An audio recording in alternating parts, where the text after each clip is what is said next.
Hello everyone, David Kessler here and welcome back to the studio. Today let's talk about writing the artist's resume. And if you're in academia, of course, you'd call it the curriculum vitae or CV. We're going to stick with a resume. How about that? Your resume is just a list of your accomplishments as a painter. That's it.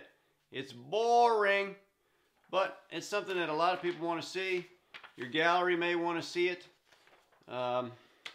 Sometimes it acts as your credentials if people are on the fence about, whether you're a real artist or successful artist or whatever.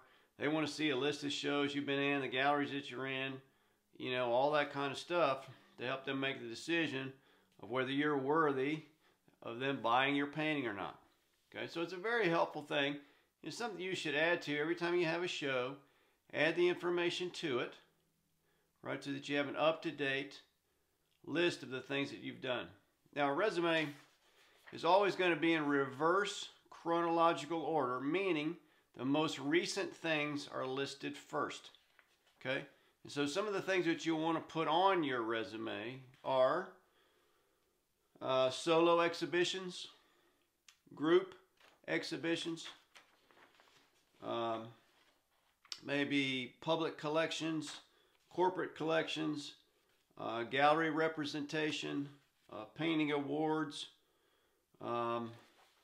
books that you've written, teaching that you've done, maybe a list of your patrons, particularly if you have any famous people that own your work or famous corporations that own your work. Great to put that on there. That gives you some real legitimacy as a painter.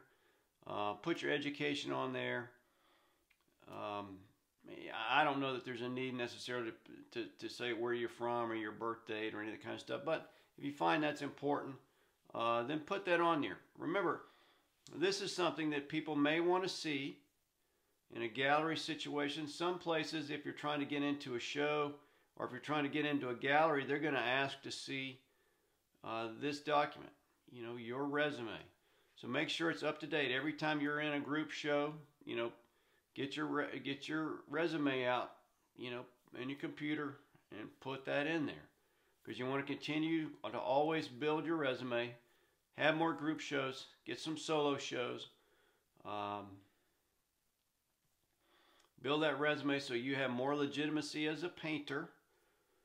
Okay? All it is showing that you've done a lot of things. You've gotten into some shows. Juried shows, of course, are most important. Solo shows are most important. All right, so it's just a list, reverse chronological order, of the things that you've done, things that you have accomplished in your art career. That's all it is. There's no narrative form. There's no first person, third person, nothing. It's just a list of accomplishments. All right. So I hope this was helpful for you. If you'd like to subscribe to my channel, you'll receive a video every week, usually on Tuesdays. If you have any comments, leave those below, and I'll see you on the next video. Thanks.